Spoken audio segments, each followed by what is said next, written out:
Mi hijo pasó años sin dirigirme la palabra, años en los que yo no existí para él.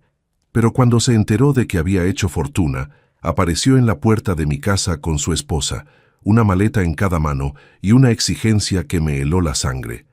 Como tu hijo, quiero mi parte. Prepara una habitación, papá. Nos vamos a mudar contigo. Me llamo Teodoro Juan Arévalo. Tengo 71 años y esa tarde, mirando a mi hijo Emilio a los ojos, tomé una decisión que cambió todo entre nosotros para siempre. Pero antes de contarles qué le respondí, quiero pedirles algo. Si les gustan este tipo de historias sobre familia, dignidad y segundas oportunidades, por favor, suscríbanse a este canal. Estamos trabajando para llegar a los 10,000 suscriptores y cada uno de ustedes nos acerca más a esa meta. También los invito a dejar un like en este video y a comentar desde qué país nos están viendo. Me encanta saber que estas historias llegan a corazones en todo el mundo. Ahora sí, volvamos a ese momento. Emilio estaba parado frente a mí, con esa sonrisa que ya no reconocía. A su lado, Adriana Salazar, su esposa, miraba mi casa con ojos calculadores, evaluando cada mueble, cada detalle de la propiedad que tanto me había costado conseguir. ¿No vas a decir nada, papá?, preguntó Emilio, con un tono que pretendía ser casual pero que destilaba impaciencia. Yo no respondí de inmediato. Me quedé observándolo, buscando en su rostro algún rastro del niño que una vez me abrazaba cada noche antes de dormir, del muchacho que me decía que yo era su héroe. Pero ese niño había desaparecido hacía mucho tiempo. ¿Cuándo fue la última vez que hablamos, Emilio?, le pregunté finalmente. Él hizo un gesto vago con la mano, como espantando una mosca molesta. Eso no importa ahora, papá. Lo importante es que somos familia, y la familia se cuida, ¿no? Por eso estamos aquí. Familia. Esa palabra sonaba extraña viniendo de su boca. Familia era lo que yo había sido para él durante décadas, cuando trabajaba 3 empleos para darle todo lo que necesitaba. Familia era lo que yo busqué desesperadamente cuando dejó de contestar mis llamadas, cuando no me invitó a su boda, cuando me borró de su vida como si nunca hubiera existido. Y ahora, después de años de silencio absoluto, aparecía hablando de familia. Adriana se acercó, tocando suavemente el brazo de Emilio. Amor, tu padre se ve cansado. ¿Por qué no le damos tiempo para que prepare las cosas? Podemos volver mañana con el resto de nuestras pertenencias. La sangre me hirvió. Hablaban como si ya estuviera decidido, como si yo no tuviera voz ni voto en mi propia casa, pero yo sí tenía voz. Y después de tantos años de tragarse el dolor, de soportar el desprecio, de llorar en silencio las ausencias, finalmente estaba listo para usarla. Lo que no sabía Emilio era que el hombre que tenía enfrente ya no era el mismo que había soportado sus desprecios en silencio. Pero para entender mi respuesta, necesitan conocer toda la historia. Necesitan saber cómo llegamos hasta ese momento. Nací en un pequeño pueblo de Oaxaca, México, en una familia donde sobraba el amor, pero faltaba todo lo demás. Mi padre era campesino y mi madre vendía tamales en el mercado. Crecí entendiendo que la vida no regala nada, que cada peso se gana con sudor y dignidad. Cuando tenía 23 años, conocí a Luz María en una feria del pueblo. Era la mujer más hermosa que había visto, con una risa que iluminaba hasta los días más oscuros. Nos casamos 6 meses después, con una ceremonia sencilla en la iglesia local y una fiesta donde bailamos hasta el amanecer. Emilio llegó 2 años más tarde, en una madrugada lluviosa de abril. Recuerdo perfectamente cómo lo sostuve por primera vez, tan pequeño y frágil en mis brazos. Le prometí esa noche que nunca le faltaría nada, que yo trabajaría hasta el último día de mi vida para darle un futuro mejor. Pero la vida tenía otros planes. Cuando Emilio tenía apenas 5 años, Luz María enfermó. Los médicos hablaban con términos complicados que yo apenas comprendía, pero el mensaje era claro. Mi esposa se estaba apagando como una vela, y no había nada que pudiéramos hacer. Se fue en menos de 8 meses, dejándome solo con un niño pequeño y un agujero en el pecho que sentía que nunca sanaría. Durante años, fui padre y madre al mismo tiempo. Me levantaba a las 4 de la mañana para trabajar en una construcción. A las 2 de la tarde, corría a casa para preparar la comida de Emilio y llevarlo a la escuela. Por las noches trabajaba como vigilante en una fábrica. Dormía 4 horas si tenía suerte. Los fines de semana hacía trabajos extras.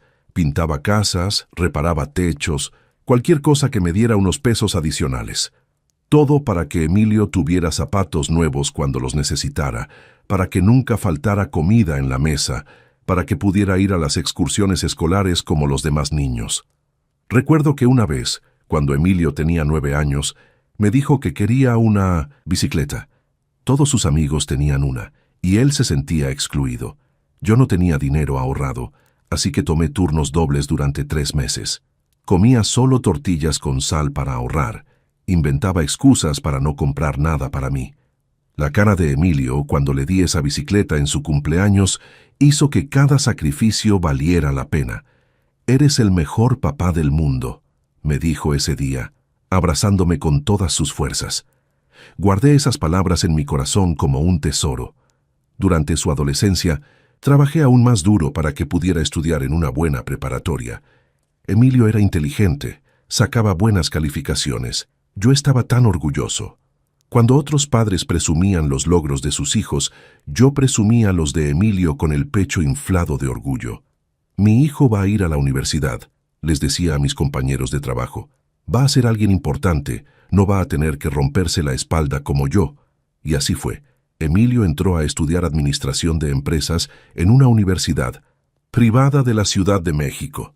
Fue el día más feliz de mi vida.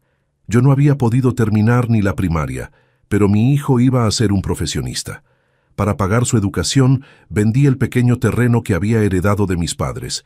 Era lo único de valor que tenía, pero no lo pensé 2 veces. También tomé un préstamo que sabía me tomaría años pagar. Me mudé a un cuarto más pequeño y barato. Dejé de ir al médico para ahorrar ese dinero. Mi salud podía esperar. La educación de Emilio, no. Los primeros años. Emilio regresaba al pueblo en vacaciones. Me contaba de sus clases, de sus amigos, de todo lo que estaba aprendiendo. Yo escuchaba maravillado, sin entender la mitad de lo que decía, pero feliz de verlo crecer y progresar. Le enviaba dinero cada semana para sus gastos. A veces no me alcanzaba ni para el autobús y tenía que caminar 2 horas hasta mi trabajo, pero no importaba. Emilio necesitaba comer bien, comprar sus libros, tener una vida digna en la ciudad. «Papá, no tienes que enviarme tanto», me decía a veces por teléfono. «Mijo, para eso estoy. Tú solo preocúpate por estudiar». Nunca le conté sobre las noches que me acostaba con hambre. Nunca le dije que a veces el dolor en mi espalda era tan fuerte que apenas podía moverme. Nunca le confesé que lloraba de agotamiento en las madrugadas, preguntándome si mi cuerpo aguantaría un día más. Porque eso es lo que hacen los padres. Sacrificamos todo, sin esperar nada a cambio, solo por ver a nuestros hijos felices. O al menos, eso pensaba yo entonces. No sabía que todos esos sacrificios, todas esas noches sin dormir, todos esos años de entregarle mi vida entera, pronto no significarían absolutamente nada para él. El cambio comenzó de manera tan sutil que al principio no lo noté. Emilio empezó a regresar menos al pueblo. «Tengo mucho trabajo, papá», me decía por teléfono. «Hay un proyecto importante». O «Mis compañeros organizaron algo y no puedo faltar». Yo lo entendía, o al menos eso me decía a mí mismo. Mi hijo estaba construyendo su futuro, haciendo conexiones importantes. Era natural que su vida en la ciudad fuera más demandante, pero luego las llamadas también se espaciaron, de una vez por semana a una vez cada 15 días, luego una vez al mes. Y cuando hablábamos, Emilio parecía distraído, apurado, como si hablar conmigo fuera una obligación más en su lista de pendientes. «Oye, papá, tengo una llamada entrando. Te marco luego, ¿sí?» Ese luego a veces tardaba semanas en llegar. En su último año de universidad, Emilio me presentó a Adriana por videollamada. Era una joven elegante, de familia acomodada de Guadalajara. Hablaba con un acento refinado y usaba palabras que yo tenía que buscar después en el diccionario. «Mucho gusto, señor Arévalo», me dijo con una sonrisa cortés pero fría. Desde esa primera conversación sentí algo extraño. La forma en que Adriana miraba a Emilio cuando yo hablaba, como si estuviera avergonzada de que mi hijo tuviera un padre como yo. La manera en que cortaba las conversaciones apenas podía, arrastrando a Emilio a otras cosas. Después de graduarse, Emilio consiguió trabajo en una empresa importante gracias a los contactos del padre de Adriana. Era un buen puesto, con un salario que para mí sonaba como una fortuna. «Papá, ya no necesitas enviarme dinero», me dijo. «Ahora yo puedo ayudarte». Mi corazón se llenó de orgullo. Todos esos años, todos esos sacrificios, finalmente estaban dando fruto. «No te preocupes por mí, mijo. Yo estoy bien. Guarda tu dinero, construye tu vida».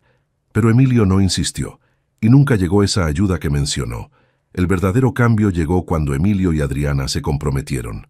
«Nos vamos a casar, papá», me anunció por teléfono, con un tono que sonaba más a obligación que a alegría de compartir buenas noticias. «Qué maravilloso, mijo. ¿Cuándo es la boda? Empezaré a ahorrar para el viaje a...». «Es una ceremonia pequeña, papá, muy íntima, solo familia cercana». «Yo soy tu familia cercana», quise decirle. «Soy tu único padre». Pero algo en su tono me detuvo. «¿Puedo ir, verdad?», pregunté, odiando lo suplicante que sonaba mi voz. Hubo un silencio largo al otro lado de la línea. «Claro, papá, te enviaré los detalles». Pero los detalles nunca llegaron. Cada vez que llamaba para preguntar, Emilio tenía una excusa diferente. «Todavía estamos definiendo cosas. Es que Adriana y su madre están organizando todo. Te aviso en cuanto sepamos las fechas exactas». Hasta que un día, navegando en Facebook, en la computadora de un vecino, vi las fotos. Emilio y Adriana, radiantes, vestidos de novios. Una boda hermosa en un jardín elegante, con docenas de invitados bien vestidos. Globos blancos, mesas decoradas con flores caras, una cascada de champaña. Y yo no estaba ahí. Mi hijo se había casado y ni siquiera me había invitado. Me temblaban las manos mientras miraba las fotos. En una de ellas, Emilio abrazaba a un hombre mayor con traje caro. El pie de foto decía: «Con mi suegro, don Roberto Salazar, un segundo padre para mí, un segundo padre». Como si yo, quien lo había criado solo, quien había sacrificado todo por él, pudiera ser reemplazado tan fácilmente. Llamé a Emilio esa noche, con el corazón destrozado. «Mijo, vi las fotos de tu boda. ¿Por qué no me invitaste?» «Papá, fue algo de último momento. Muy pequeño. No queríamos molestar a nadie con el viaje». «No me hubieras molestado, Emilio. Soy tu padre. Hubiera caminado hasta allá si fuera necesario». «Ya, papá, no hagas drama. Ya pasó. Estamos casados y somos muy felices. Eso es lo que importa, ¿no?» «Claro que importa, pero yo también importo. Soy tu familia». «Mira, papá, tengo que colgar. Adriana me está llamando». Y colgó. Me quedé sentado en mi pequeña habitación, sosteniendo el teléfono, sintiendo cómo algo se rompía dentro de mí. Intenté llamar varias veces en los siguientes días. Emilio no contestaba. Le envié mensajes preguntando si estaba bien, si había hecho algo malo, por qué me estaba ignorando. Nada. Finalmente, después de 2 semanas, recibí un mensaje escueto. «Estoy bien, papá. Solo ocupado con la vida de casado. Hablamos luego». Pero luego se convirtió en meses. Me enteré por las redes sociales que Emilio y Adriana se habían mudado a un departamento elegante en una zona exclusiva de la ciudad. Publicaban fotos de cenas en restaurantes caros, viajes a playas paradisíacas, eventos sociales con gente importante. Yo seguía trabajando en la construcción, con el cuerpo cada vez más cansado, contando cada peso para llegar a fin de mes. Y mi hijo vivía una vida de lujos que yo apenas podía imaginar. No le pedía nada, solo quería hablar con él, saber de su vida, seguir siendo parte de ella de alguna manera. Pero para Emilio, yo me había convertido en un estorbo, en un recuerdo incómodo de un pasado humilde que no encajaba con la imagen que quería proyectar. Intenté visitarlo una vez. Ahorré durante meses para el pasaje de autobús a la Ciudad de México. Llegué sin avisar, con un pay de calabaza, que había hecho yo mismo, su favorito cuando era niño. Cuando toqué la puerta de su departamento, Adriana abrió. «Señor Arévalo, ¿qué hace aquí?» «No, don Teodoro. No, suegro. Solo señor Arévalo. como si fuera un extraño. Vine a visitar a mi hijo. ¿Está? Adriana miró hacia adentro incómoda. Emilio está ocupado. Tiene trabajo. Debió avisar que vendría. Quise darle una sorpresa, dije, extendiendo el pie. Le hice esto. Siempre le gustó. Adriana miró el pie como si fuera algo desagradable. ¡Qué lindo! Pero Emilio y yo estamos con una dieta especial. No comemos este tipo de cosas. Disculpe. Y cerró la puerta en mi cara. Me quedé parado ahí, con mi pie casero en las manos, sintiéndome más pequeño y humillado de lo que me había sentido en toda mi vida. Pero lo peor aún estaba por venir. 6 meses después de aquel rechazo en la puerta de su departamento, hice un último intento desesperado por reconectar con mi hijo. Era su cumpleaños número 30. Junté cada peso que pude y le compré un regalo. Una pluma ejecutiva que vi en una tienda y que pensé se vería bien en su oficina. No era gran cosa, pero la mandé grabar con sus iniciales. Llamé con anticipación esta vez. «Mijo, es tu cumpleaños. Me gustaría verte, aunque sea un rato». Hubo un silencio incómodo. «Papá, vamos a tener una cena, pero es algo íntimo, ¿sabes? Solo nosotros y los amigos de Adriana». «No necesito quedarme a la cena», dije rápidamente. «Solo quiero darte tu regalo y darte un abrazo 10 minutos». Otro silencio. «Está bien, pero temprano, ¿sí? Antes de que lleguen los invitados». Debí haberlo tomado como la señal de advertencia que era. Llegué a su departamento a las 6 de la tarde, con mi mejor camisa planchada y el regalo envuelto con mucho cuidado. Mi corazón latía con esperanza. Tal vez esta vez sería diferente. Tal vez podríamos hablar como antes. Emilio abrió la puerta vestido con ropa cara y un reloj que probablemente costaba más que todo lo que yo poseía. «Hola, papá», dijo sin emoción alguna. «Feliz cumpleaños, mijo», dije abrazándolo. Él apenas correspondió el abrazo, dándome unas palmadas mecánicas en la espalda. El departamento era enorme y elegantemente decorado. Había mesas puestas para una cena formal, con vajilla fina y copas de cristal. Todo se veía como sacado de una revista. Adriana salió de la cocina y su rostro se descompuso al verme. «Emilio, te dije que tu padre no debía venir hasta que terminara la cena», siseo en voz baja, pero lo suficientemente alto para que yo escuchara. «Ya lo sé, amor. Solo vino a dejar un regalo. Se va en un momento». Traté de ignorar el ardor en mi pecho. «Te traje esto, mijo», dije, extendiendo el regalo. «Espero que te guste». Emilio lo abrió con prisa, sin siquiera mirar realmente la pluma. «Ah, qué lindo. Gracias, papá». La dejó sobre una mesa sin realmente apreciarla. «Mandé grabar tus iniciales», señalé, intentando que mostrara aunque fuera un poco de interés. «Sí, muy bonito. Gracias». En ese momento el timbre sonó. Adriana prácticamente corrió a abrir. «Roberto, Elena, qué gusto verlos». Entraron los padres de Adriana, don Roberto Salazar y su esposa, vestidos como si fueran a una gala. Detrás de ellos venían otras parejas elegantes, todos con regalos ostentosos y botellas de vino caro. «Emilio, hijo». Don Roberto abrazó a mi hijo con efusividad. «Feliz cumpleaños. Tienes que ver lo que te trajimos». Me quedé parado a un lado, invisible, mientras todos saludaban a Emilio y Adriana. Finalmente, don Roberto me notó. «¿Y este señor?», preguntó, mirándome con curiosidad. Hubo un silencio tenso. Emilio intercambió una mirada rápida con Adriana. «Es mi padre», dijo finalmente, con un tono que sonaba casi avergonzado. «¿Tu padre? No sabía que venía». Don Roberto me extendió la mano fríamente. «Roberto Salazar». «Teodoro Arévalo», respondí, estrechando su mano. «Mucho gusto». «Papá ya se iba», intervino Emilio rápidamente. «¿Verdad, papá?» Todos los ojos se volvieron hacia mí. Me sentí como un insecto bajo un microscopio.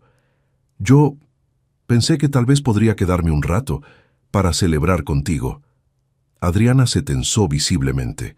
Don Roberto levantó una ceja. «Emilio, cariño», dijo Adriana con voz dulce pero cargada de veneno.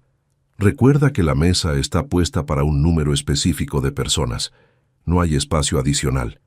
«Ya veo», dije, sintiendo cómo la humillación me quemaba por dentro. «No hay problema. No quiero causar molestias». No es molestia, papá, dijo Emilio, pero sus ojos contaban otra historia. Es solo que, ya sabes, la mesa, los números, ya está todo organizado. Uno de los invitados, un hombre joven con traje caro, preguntó: ¿Y a qué se dedica usted, don Teodoro? Trabajo en construcción, respondí con la poca dignidad que me quedaba. Hubo un silencio incómodo. Algunas personas intercambiaron miradas. ¡Qué noble!, dijo la esposa de don Roberto, con un tono que claramente significaba lo contrario. Mi papá trabajó muy duro toda su vida, dijo Emilio, pero incluso eso sonaba a obligación, a palabras dichas solo porque debían decirse. Claro, claro, don Roberto asintió distraídamente. Emilio, hijo, abrimos esa botella de whisky que te trajimos. Es una edición especial de 30 años. Costó una fortuna, pero para ti lo mejor. Y así la conversación se alejó de mí. Me convertí nuevamente en un fantasma en la habitación. Adriana se acercó a mí con una sonrisa falsa. Don Teodoro, fue un placer verlo, pero tenemos que empezar con la cena. Seguramente tiene un largo viaje de regreso. Me estaba corriendo. En el cumpleaños de mi propio hijo, me estaban corriendo como si fuera un vendedor ambulante inoportuno. Miré a Emilio, esperando que dijera algo, que me defendiera, que al menos mostrara un poco del amor que alguna vez existió entre nosotros. Pero él solo miró hacia otro lado. Sí, tienes razón, dije, con la voz quebrándose.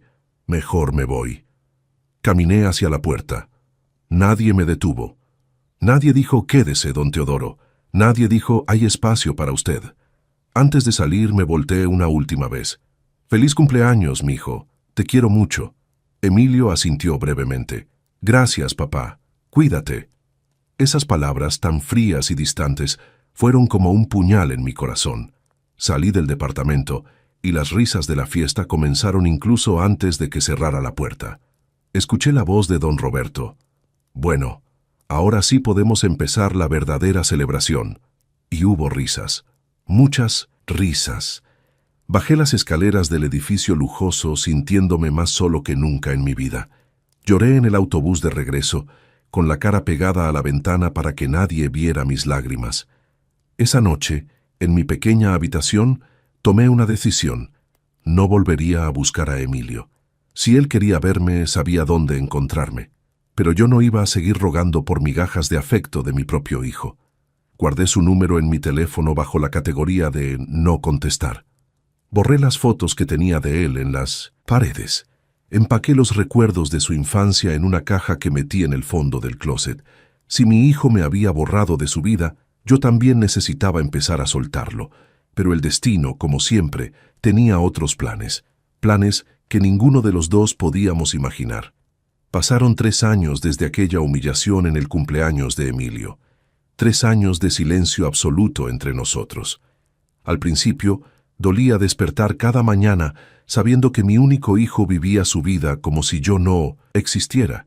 Pero con el tiempo, ese dolor se transformó en algo diferente, en una determinación de vivir para mí mismo, de construir una vida que tuviera valor más allá de ser el padre olvidado de alguien.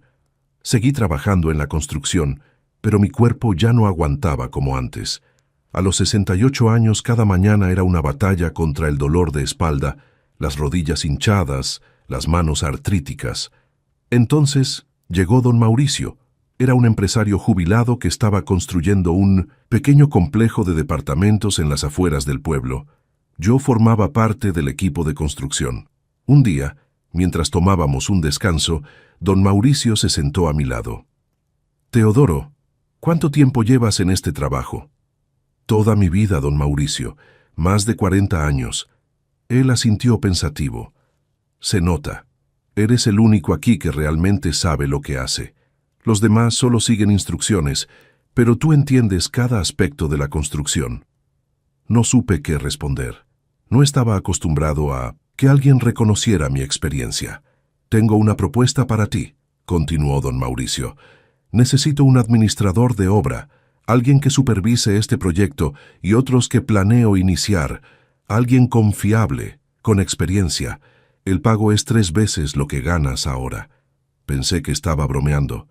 Don Mauricio, yo no tengo estudios, apenas terminé la primaria. No necesito diplomas, Teodoro. Necesito conocimiento real, honestidad y compromiso. Eso no se aprende en ninguna universidad. Acepté, por supuesto. Y ese fue el primer cambio. Con el nuevo salario pude mudarme a una casa pequeña pero digna. Nada lujoso, pero era mía. Tenía 2 habitaciones, un jardín pequeño donde planté tomates y chiles, y por primera vez en décadas tenía espacio para respirar. El trabajo con don Mauricio me abrió puertas. Otros empresarios empezaron a buscarme para consultas, para que supervisara sus proyectos. Mi reputación creció. Teodoro Arévalo no roba, no miente y hace el trabajo bien, decían de mí. Pero el verdadero cambio llegó cuando menos lo esperaba. Don Mauricio falleció de un infarto a los 2 años de haberme contratado. Fue un golpe duro. Lo había llegado a considerar un amigo. Asistí a su funeral con el corazón apesadumbrado. Una semana después, el abogado de don Mauricio me citó en su oficina.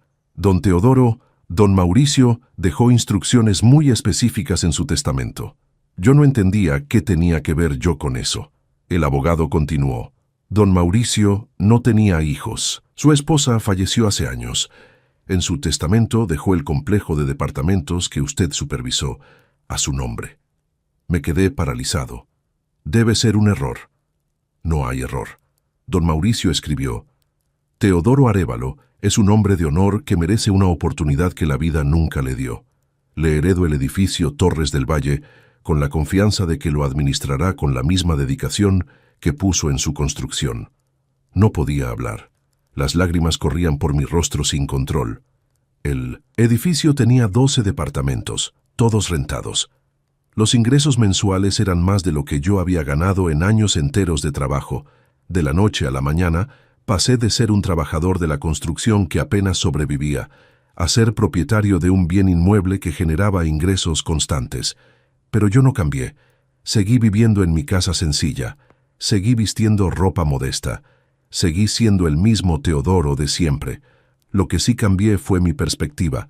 Invertí parte de los ingresos en mejorar el edificio. Contraté a un buen administrador.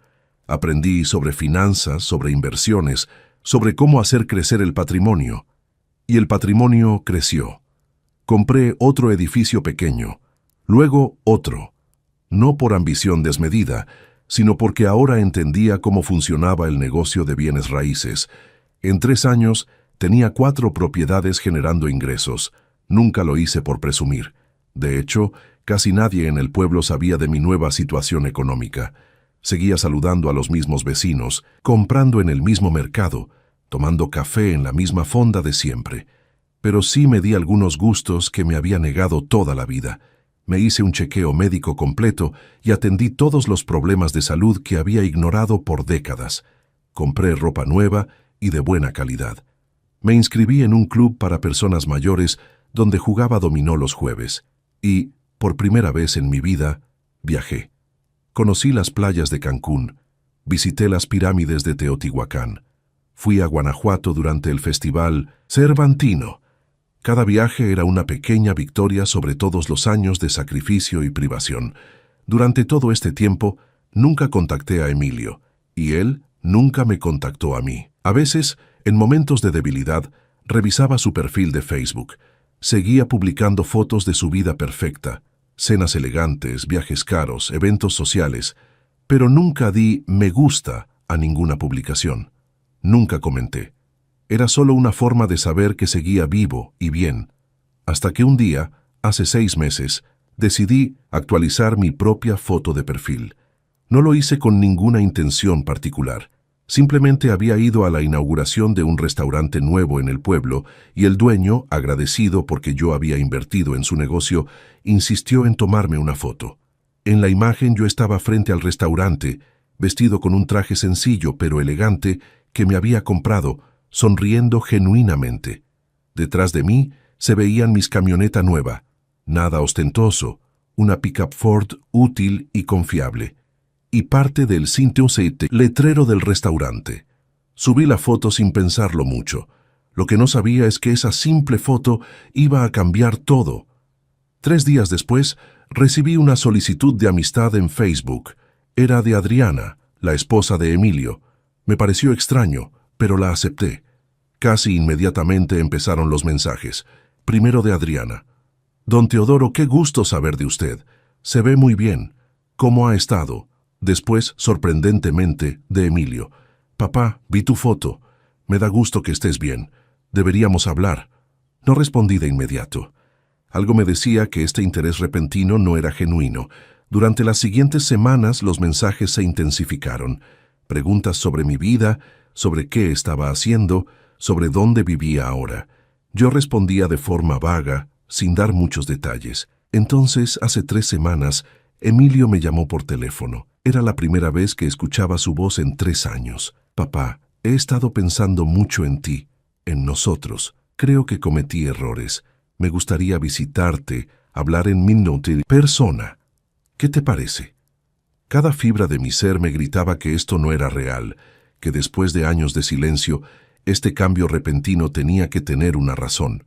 Pero una parte de mí, esa parte que nunca dejó de ser padre, quería creer que tal vez, solo tal vez, mi hijo finalmente había madurado y se había dado cuenta del valor de la familia. Está bien, Emilio. Puedes venir. Perfecto, papá. Iremos Adriana y yo el próximo fin de semana. Y así, preparé su visita con sentimientos encontrados.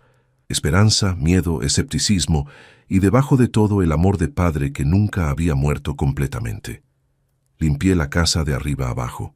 Preparé comida, sus platillos favoritos de la infancia. Me repetía que tal vez esta era nuestra oportunidad de reconectar, de sanar las heridas. Qué ingenuo fui. El sábado por la mañana, escuché un auto detenerse frente a mi casa. Salí y vi un BMW último modelo. De él bajaron Emilio y Adriana, cargando maletas. Maletas. ¡Papá! Emilio me abrazó, pero el abrazo se sintió calculado, ensayado. «Mijo, qué bueno verte». Adriana me dio un beso en la mejilla, algo que nunca había hecho antes. «Don Teodoro, qué linda casa tiene». Sus ojos, sin embargo, escaneaban la propiedad con la precisión de un tasador. Entramos a la casa. Les ofrecí café, les mostré las habitaciones, intenté hacer conversación normal, pero había una tensión en el aire, una expectativa. Finalmente, después del almuerzo, mientras estábamos sentados en la sala, Emilio soltó la bomba. «Papá, te voy a ser honesto, las cosas no han ido bien para nosotros últimamente». Ahí estaba, la verdadera razón de la visita. «¿Qué pasó?», pregunté, aunque ya sabía que no me iba a gustar la respuesta. La empresa donde trabajaba cerró esa división. Me liquidaron, y con la situación económica no he encontrado algo al mismo nivel. Emilio evitaba mi mirada. El departamento que rentábamos era muy caro. Tuvimos que dejarlo, y los padres de Adriana, digamos que ya no pueden ayudarnos como antes. Adriana intervino con voz melosa. «Pero entonces vimos tus fotos, don Teodoro, y nos dimos cuenta de que te está yendo muy bien. Y pensamos, somos familia. La familia se apoya en los momentos difíciles, ¿verdad?». Ahí estaba. Después de años de desprecio, de humillaciones, de hacerme sentir menos que nada, ahora que ellos estaban mal y yo estaba bien, de repente, yo era familia otra vez. Emilio se inclinó hacia adelante. «Papá, como tu hijo, creo que tengo derecho a compartir lo que has construido. Adriana y yo hemos estado hablando y pensamos que lo mejor es mudarnos contigo. Aquí. Podemos ayudarte con la casa, con tus negocios. Será como una familia unida de nuevo». Adriana agregó con una sonrisa. «Preparaste una habitación para nosotros, ¿verdad? Podemos traer el resto de nuestras cosas mañana». Me quedé mirándolos, estas dos personas que me habían herido tan profundamente, sentadas en mi sala, en mi casa, exigiendo entrar en mi vida después de haberme expulsado de 1900, la suya. Y en ese momento, tomé la decisión más importante de mi vida. Me quedé en silencio por un largo momento, observándolos. Emilio tenía esa expresión de expectativa ansiosa. Adriana ya estaba mirando hacia el pasillo, probablemente calculando qué habitación les convenía más. «¿Papá? ¿Qué dices?», presionó Emilio. Me levanté lentamente de mi silla y caminé hacia la ventana.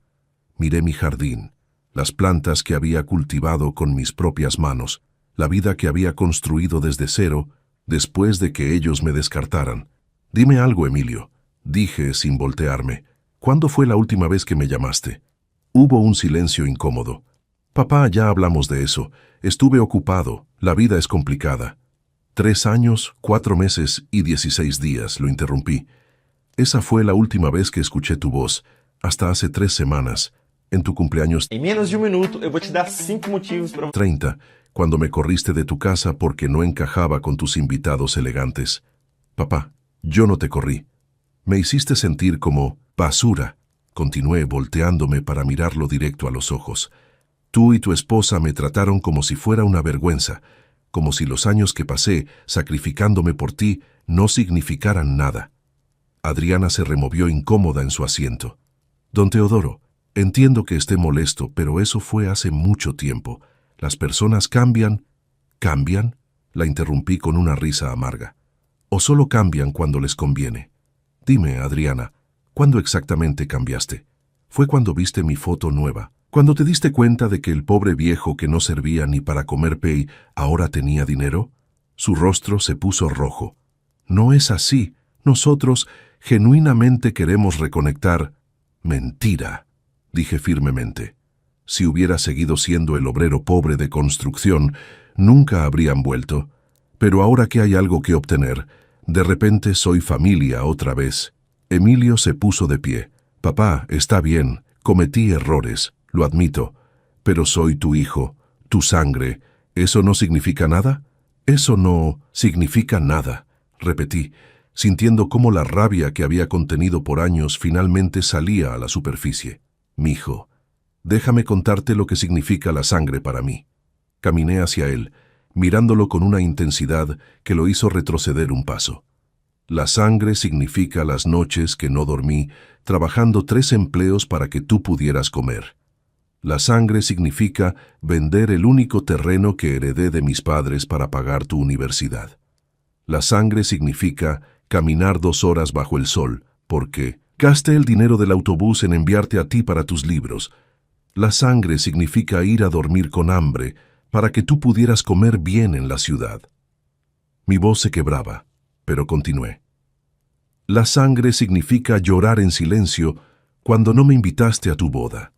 La sangre significa el dolor que sentí cuando me cerraste la puerta en la cara, porque tus amigos ricos no debían ver al padre humilde. La sangre significa 3 años de silencio, de no saber si mi único hijo estaba vivo o muerto, porque dejé de existir para ti.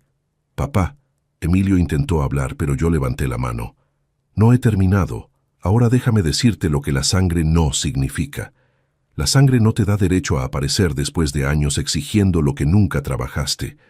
La sangre no borra las humillaciones que me hiciste vivir, y la sangre definitivamente no te convierte en heredero automático de lo que yo construí con mi esfuerzo, después de que tú me descartaras. Adriana se levantó, con los ojos brillantes de ira. Esto es increíble. Somos su familia. Emilio es su hijo. Todo lo que usted tiene debería ser para él. ¿Todo lo que tengo? Dije con una calma fría. ¿Y qué es exactamente lo que tengo, Adriana? ¿Por qué no me dices exactamente qué investigaron antes de venir? Ella tartamudeó. Nosotros solo vimos que le estaba yendo bien. Ustedes investigaron, la corté.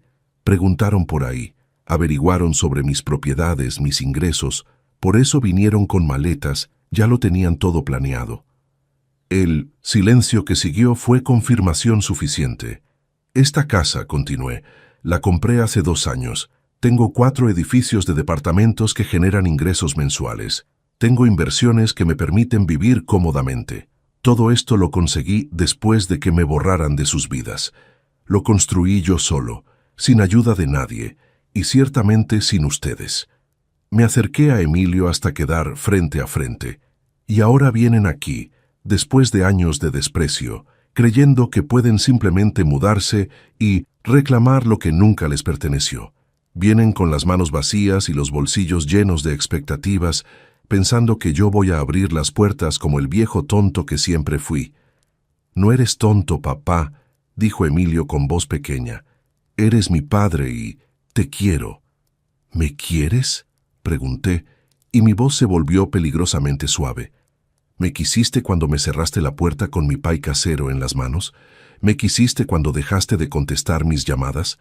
¿Me quisiste durante los 3 años que no supiste si estaba vivo o muerto? Papá, por favor. ¿Sabes qué es lo más triste, Emilio? Que si hubieras venido hace 6 meses, cuando todavía era un obrero pobre, y me hubieras dicho, papá, cometí un error. Te extraño. Quiero que seamos familia otra vez. Probablemente te habría perdonado. Habría compartido el poco pan que tenía, porque así de tonto era mi amor por ti. Las lágrimas corrían por mi rostro ahora, pero mi voz era firme. Pero viniste ahora. Viniste cuando viste oportunidad. Viniste con maletas y exigencias. Viniste no porque me extrañaras, sino porque me necesitas, y esa diferencia lo cambia todo. Adriana se cruzó de brazos. ¿Entonces qué? ¿Va a dejar que su hijo viva en la calle? ¿Qué clase de padre hace eso? El tipo de padre, respondí mirándola con desprecio, que aprendió que amar no significa ser un tapete. El tipo de padre que finalmente entendió que el respeto es una calle de 2 vías. El tipo de padre que ya no va a aceptar migajas de afecto de personas que solo lo buscan cuando les conviene. Me volví hacia Emilio. ¿Quieres saber mi respuesta? ¿Quieres saber si pueden mudarse aquí, si te voy a dar tu parte? Emilio asintió, con esperanza aún brillando en sus ojos. Mi respuesta es no. El silencio que siguió fue absoluto. No pueden quedarse. No van a vivir aquí. Y no tienes derecho a ninguna parte de lo que construí. Lo que tengo es mío. Lo gané yo. Lo construí yo. Y voy a hacer con ello exactamente lo que me dé la gana. Esto es ridículo, explotó Adriana. Es su obligación ayudar a su hijo. Emilio pasó por la universidad gracias a usted. Y yo pagué cada peso de esa universidad con gusto, respondí. Esa fue mi inversión en su futuro y mi regalo como padre. Pero esa deuda ya está pagada. Emilio es un adulto de 33 años. No me debe nada, pero yo tampoco le debo nada. Ya cumplí mi papel como padre. Lo alimenté, lo vestí, lo eduqué, lo amé. Más de lo que muchos padres hacen por sus hijos. ¿Entonces eso es todo?, preguntó Emilio con la voz quebrándose. ¿Después de todo vas a dejarnos sin nada? Yo no los dejé sin nada, Emilio. Ustedes eligieron dejarme sin nada a mí primero. Yo solo estoy protegiendo lo que construí para mí mismo, para mi futuro, para mi tranquilidad. Pueden llamarlo egoísmo si quieren. Yo lo llamo justicia. Adriana tomó su bolso. Vámonos, Emilio. Tu padre dejó muy claro que no somos bienvenidos. Espera, dije antes de que se fueran. Caminé hacia mi estudio y regresé con un sobre. Toma, le dije a Emilio extendiéndoselo. Él lo abrió. Dentro había 5,000 pesos en efectivo. Esto debería alcanzarles para rentar un cuarto modesto por un mes y comprar comida básica. Es más de lo que me dieron cuando más los necesité, que fue absolutamente nada. Pero a diferencia de ustedes, yo no puedo ver a mi hijo en la calle sin hacer algo. Emilio miró el dinero, las lágrimas corriendo por su rostro. Pero entiende esto bien. Esto no es porque me deban. Es porque a pesar de todo sigo siendo tu padre. Pero este dinero viene con una condición. No vuelvan a buscarme. No me llamen pidiendo más. No aparezcan aquí con más exigencias. Este es el final. Papá, el final, Emilio, repetí firmemente. Tú elegiste sacarme de tu vida cuando yo no te servía. Yo estoy eligiendo sacarte de la mía ahora que no me sirves. La diferencia es que yo te estoy dando algo para empezar. Tú no me diste ni siquiera el respeto de una despedida. Adriana prácticamente arrastró a Emilio hacia la puerta. Esto no se va a quedar así, amenazó. Emilio es tu hijo. Legalmente tiene derechos. Consulten con un abogado si quieren, dije calmadamente. Mi abogado estará encantado de explicarles que los padres no tienen obligación legal de mantener a hijos adultos que los abandonaron. Pero adelante, gasten su dinero en abogados. No será la primera vez que tiran el dinero en cosas innecesarias. Salieron dando un portazo. Desde mi ventana, los vi subir al BMW, discutiendo acaloradamente. Finalmente, el auto arrancó y desapareció por la calle. Me quedé parado ahí, en medio de mi sala, rodeado del silencio, y por primera vez en 3 años, ese silencio no dolía. Se sentía como libertad. Los días siguientes fueron extraños. Emilio intentó llamarme varias veces. No contesté. Me envió mensajes largos, llenos de disculpas que sonaban más a manipulación que a arrepentimiento genuino. Los leí todos, pero no respondí ninguno. Uno decía: «Papá, lo siento. Sé que cometí errores, pero me estás castigando demasiado duro. ¿No crees en el perdón? ¿No crees en las segundas oportunidades?». Era irónico. Él nunca me dio una segunda oportunidad cuando me humilló. Nunca pensó en el perdón cuando me cerró su puerta en la cara. Adriana también intentó contactarme, con mensajes que oscilaban entre lo lastimero y lo agresivo. «Don Teodoro, Emilio está devastado. Realmente quiere romper a su familia por orgullo». Y luego: «Es usted un hombre cruel y egoísta.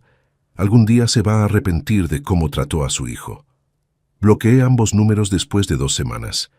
Pero la historia no terminó ahí. Un mes después, recibí la visita del padre Ignacio, el sacerdote del pueblo, a quien conocía desde hacía años. «Teodoro, hijo, ¿podemos hablar?». Le serví café y nos sentamos en el jardín. «Me enteré de lo que pasó con tu hijo», comenzó con cuidado. «Vino a verme. Está arrepentido. Dice que quiere reconciliarse contigo». «¿Él te envió?», pregunté. «No, exactamente. Pero sí me pidió que hablara contigo. Teodoro, eres un hombre bueno. Sé todo lo que sufriste, pero también sé que el perdón libera más al que perdona que al perdonado». «Padre», dije calmadamente, «yo he perdonado a Emilio. He perdonado las humillaciones, el abandono, todo. Pero perdonar no significa olvidar, y no significa abrir mi vida y mi patrimonio a personas que demostraron que solo me buscan por interés.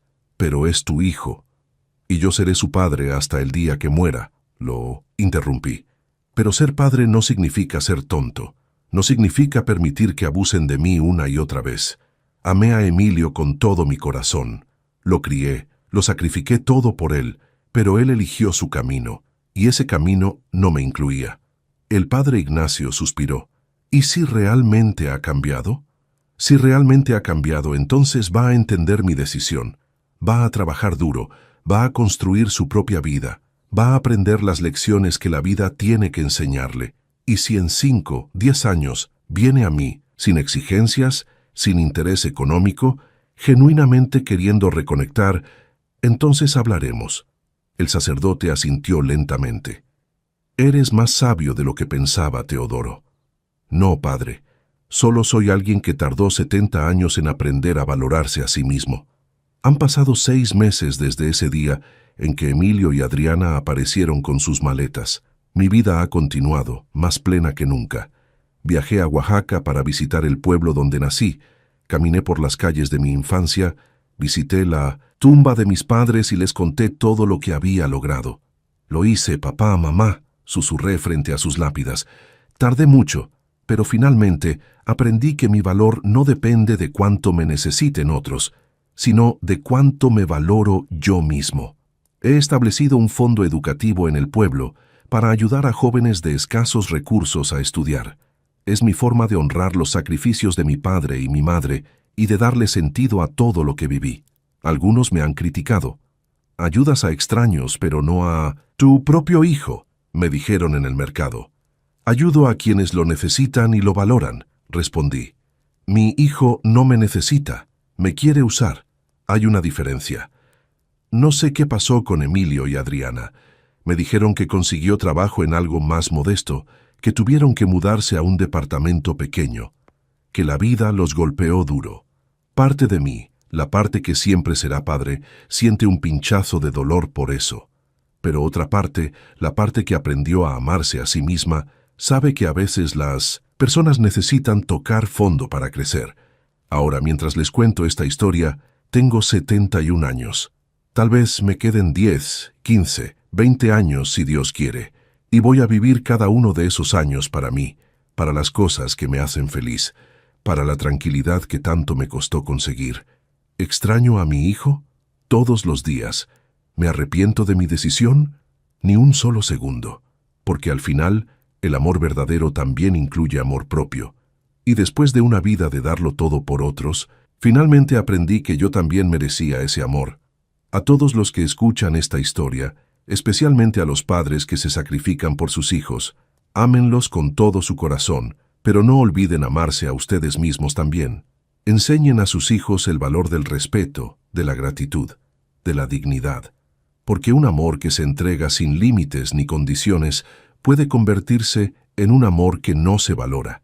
Y a los hijos que tienen padres que se sacrificaron por ustedes, no esperen a que sea demasiado tarde para valorarlos. No esperen a que tengan algo que ustedes necesiten para recordar que son su familia. Porque el dinero va y viene, las oportunidades van y vienen, pero los padres solo tenemos uno. Mi puerta estuvo abierta para Emilio durante 30 años. Ahora esa puerta está cerrada, no por venganza, sino por amor propio, no por rencor, sino por dignidad. Y si algo he aprendido en estos 71 años de vida es esto: nunca es tarde para empezar a valorarte. Nunca es tarde para decir basta. Y nunca es tarde para elegir tu propia paz sobre la obligación de complacer a quienes nunca te complacieron. Esa es mi historia. Esa fue mi decisión, y es la mejor decisión que he tomado en mi vida.